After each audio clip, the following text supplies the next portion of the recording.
नमस्कार, news bye scope देख रहे हैं आप। मैं हूं मनीष कुमार वर्मा। पश्चिम बंगाल के पुरुलिया जिला में कई जगहों पर बीजेपी नेता और कार्यकर्ता बंदी को सफल बनाने को लेकर सड़क पर उतरे। बंद का असर पूरे पुरुलिया जिले में देखने को मिला। पुरुलिया सांसद और भाजपा के प्रदेश महासचिव ज्योतिर्मय सिंह महतो पुरुलिया बस स्टैंड पहुंचे और सरकारी बसों का परिचालन बंद करा दिया। बंद को सफल बनाने के लिए जिले के भाजपा विधायक भी मैदान में उतरे। कई जगहों पर बीजेपी नेताओं और कार्यकर्ताओं की पुलिस से झड़प।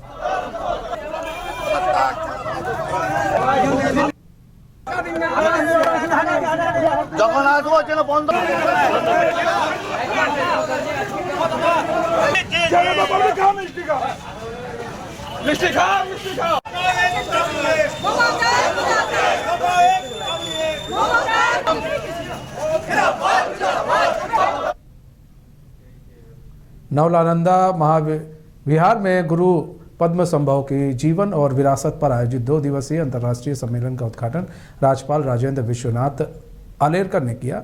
इंटरनेशनल बुद्धिस्ट कॉन्फेडरेशन नई दिल्ली और नवनालंदा महाविहार के संयुक्त तत्वाधान में आयोजित इस कार्यक्रम में दुनिया भर से प्रख्यात विद्वान भिक्षु भी शामिल हुए। सम्मेलन का उद्देश्य प्राचीन नालंदा महाविहार के आचार्य गुरु पद्मसंभव के गहन प्रभाव पर चर्चा करना है, जो 8वीं शताब्दी के बौद्ध गुरु थे, जिन्हें तिब्बत और पूरे हिमालयी क्षेत्रों में बौद्ध धर्म के प्रसार में उनकी भूमिका के लिए दूसरे बुद्ध के रूप से सम्मानित किया जाता है।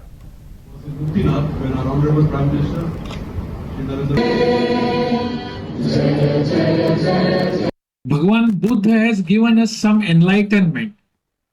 He has shown us some path, which direction we need to go, where to go, and ultimately what to achieve. And equally important is the life and the thoughts and the preachings of Guru Rinpoche, who has been propagating the very teachings and preachings of Lord Buddha. India has been the Mother India, or we can call Bharat Mata,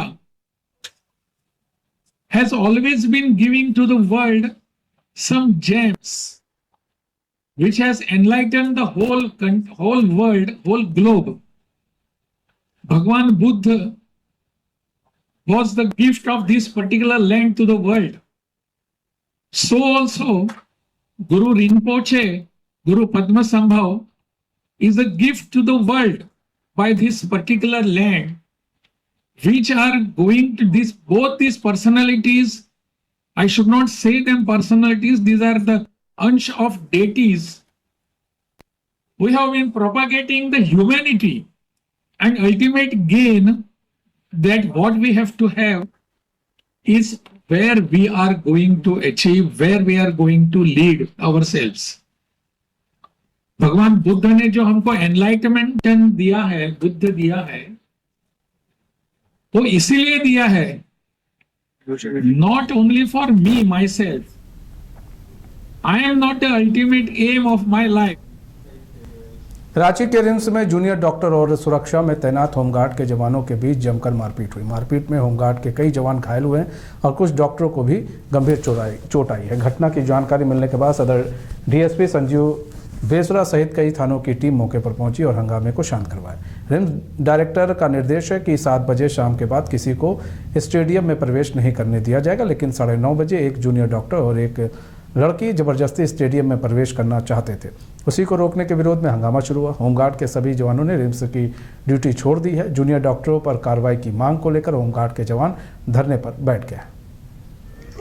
stadium में 7:30 बजे जो संतरी कल जब RIMS में stadium में जो कोत के पास जब संतरी ड्यूटी लगा हुआ था, तो वहाँ एक junior doctor first year second year का लड़का और लड़की दोनों साथ में जा रहा था। तो वहाँ पे जो रिम्स का प्रबंधक है वो मना किया था अंदर जाने के लिए। उनको इसी को यहाँ पे अंदर जाने नहीं देना 6 बजे बाद 7 बजे बाद। तो वहाँ न जाने के देने के कारण जो संतरी में ड्यूटी लड़का और लड़की थी, मेरे महिला जवान और पुरुष जवान, उसके ऊपर हाथापाई किया और लड़की के साथ छेड़खानी भी किया गया। जब हम लोग सुरक्षा के लिए गए बचाने के लिए, तो हम ही लोग के ऊपर और मारने के लिए दौड़े चला है। स्टेडियम में 7:30 बजे जो संतरी गार्ड लगी हुई थी, एक लड़का एक लड़की, उसके साथ उधर से एक डॉक्टर आया, एक डॉक्टर नहीं आई।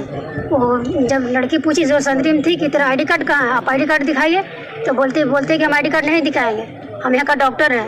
तो हम लोग को अधीक्षक बोले थे कि ID कार्ड मैगजीन रखा हुआ है। उतना में उसको धक्का मुक्की कर दी और बोली हम वहाँ से जा रहे हैं, राइफल निकालेंगे। और वो वाला रूम में घुसने लगी। उसके बाद वो आदमी चला गया अंदर। फिर एक होमगार्ड का जो जवान था उसको भी राइफल छीन लिया गया, उसको मारपीट किया गया। और वो जो लेडीज़ जो लेके लाए थे डॉक्टर, उनको अपना मतलब अलग मनसूबा से आ गए थे और नशा बहुत किए थे, नशा में थे और नशा करके ही ऐसा काम करते हैं। पर डे यही हम लोग का होमगार्ड का पर डे सुना जाता है। समस्तीपुर में प्रीपेड मीटर के खिलाफ लोगों का गुस्सा सड़कों पर दिख रहा है। बड़ी संख्या में भाकपा माले कार्यकर्ता नेशनल हाईवे स्थित ताजपुर गांधी चौक पर इकट्ठा होकर प्रीपेड मीटर के खिलाफ आवाज बुलंद कर रहे हैं। बतौर मुख्य वक्ता विद्युत सुधार संघर्ष मोर्चा के जिला संयोजक सह भाकपा माले जिला स्थायी समिति सदस्य सुरेंद्र प्रसाद सिंह ने कहा कि नीतीश मोदी की डबल इंजन की सरकार में सबसे गरीब राज्य बिहार में सबसे महंगी बिजली करीब 8 रुपये यूनिट तक है। लोड मीटर और बिजली सेवा शुल्क अलग से। डिजिटल मीटर का जो बिल आ रहा था, प्रीपेड लगने के बाद ज़्यादा बिल आ रहा है। प्रीपेड मीटर कई विसंगतियों का शिकार है। तेज चलना, शॉर्ट लगने पर उच्चतर लोड रिकॉर्ड कर उसी के अनुसार सरचार्ज लगना, सर्वर डाउन रहने पर रिचार्ज नहीं होना, कई बार रिचार्ज करने के बावजूद बिजली आपूर्ति शुरू नहीं होना, मीटर और सेवा शुल्क ज़्यादा लगना, बीच बीच में अतिरिक्त पैसा अपने आप कट जाना जैसे कई गड़बड़ियां हैं। माले नेता ने कहा कि सरकार अडानी को फायदा पहुंचाने के सोची समझी रणनीति के तहत जबरदस्ती प्रीपेड मीटर उनके घरों में लगवा रही है। यह उपभोक्ता संरक्षण कानून का उल्लंघन है और जनता के साथ अन्याय है। और भाकपा माले प्रीपेड मीटर पर रोक लगाने की मांग को लेकर राज्य भर में छिड़े जन आंदोलन के साथ प्रीपेड मीटर पर रोक लगाओ।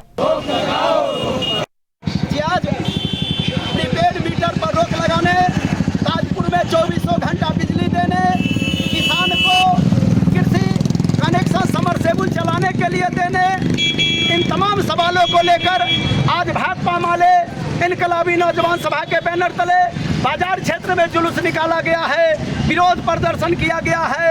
और इस विरोध प्रदर्शन के माध्यम से इनकलाबी नौजवान सभा भाकपा माले बिहार सरकार से मांग करती है कि तेज चलने वाला, त्रुटिपूर्ण, जनता का खून चूसने वाला प्रीपेड मीटर पर रोक लगाया जाए। ताजपुर में अतिरिक्त ट्रांसफार्मर लगा करके खराब ब्रेकर, स्विच, तार, पोल तमाम चीज बदल करके 24 घंटा बिजली की व्यवस्था किया जाए और दिल्ली के तर्ज पर तमाम गरीबों को 200 यूनिट बिजली दिया जाए। इस सवाल पर यहाँ प्रदर्शन। गोमिया बेरमो अनुमंडल के गोमिया थाना अंतर्गत स्वांग उत्तरी पंचायत के करमटिया गांव के एक दलित युवक 35 वर्षीय मुकेश कुमार का शव घर से 500 मीटर की दूरी पर पहाड़ी के नीचे मिला। घटना की जानकारी मिलते ही गोमिया पुलिस मौके पर पहुंची और जांच में जुट गई। गांव वालों ने घटना की जानकारी गोमिया पुलिस को दी। युवक के गर्दन पर तेज हथियार से काटने का निशान है। अनुमान लगाया जा रहा है कि हत्या कहीं दूसरी जगह की गई और शव को यहां लाकर फेंक दिया गया। घटनास्थल पर गोमिया के पूर्व विधायक योगेंद्र प्रसाद महतो पहुंचे और प्रशासन से जल्द दोषियों को पकड़ने की मांग की।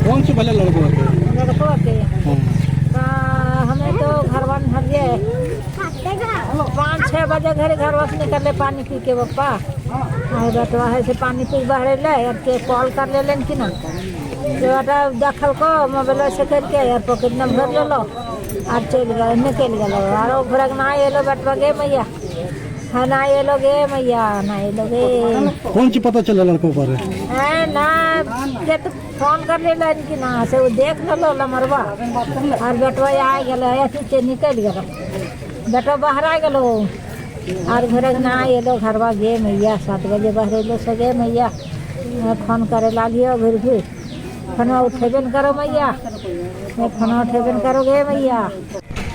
करमटिया में एक मुकेश नाम के लड़के की हत्या हुई है जिसका उम्र लगभग 35-36 वर्ष है।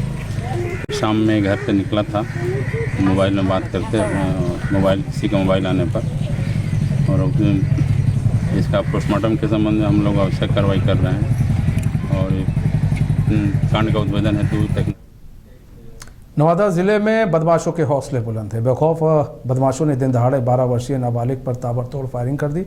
घटना के बाद इलाके में सनसनी फैल गई। घटना की सूचना मिलते ही पुलिस मौके पर पहुंचकर मामले की जांच कर रही है। रामनगर के पास एक 12 वर्षीय बच्चे को गोली मारकर जख्मी कर दिया गया। जख्मी बच्चे की पहचान प्रेम कुमार के रूप में की गई है। वह अपने दुकान में बैठा था, तभी बदमाशों ने सीने में गोली मारकर उसे जख्मी कर दिया। जानकारी मिलते ही मौके पर नगर थाना पुलिस ने पहुंचकर मामले की जांच शुरू कर दी। आनंद फानन में स्थानीय लोगों ने जख्मी को अस्पताल में भर्ती कराया, जहां उसका इलाज जारी है। घटना से आक्रोशित परिजनों ने अस्पताल में जमकर बवाल काटा।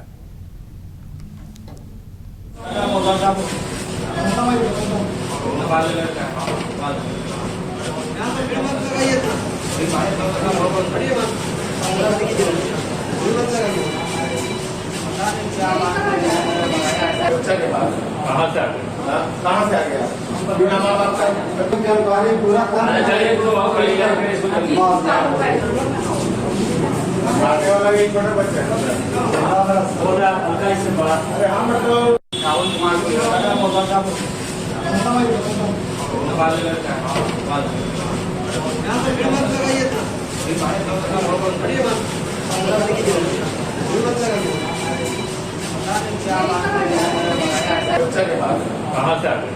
कहाँ से आ गया? बिना माँ बाप का जानकारी पूरा था। मारने वाला एक छोटा बच्चा है। अरे हम तो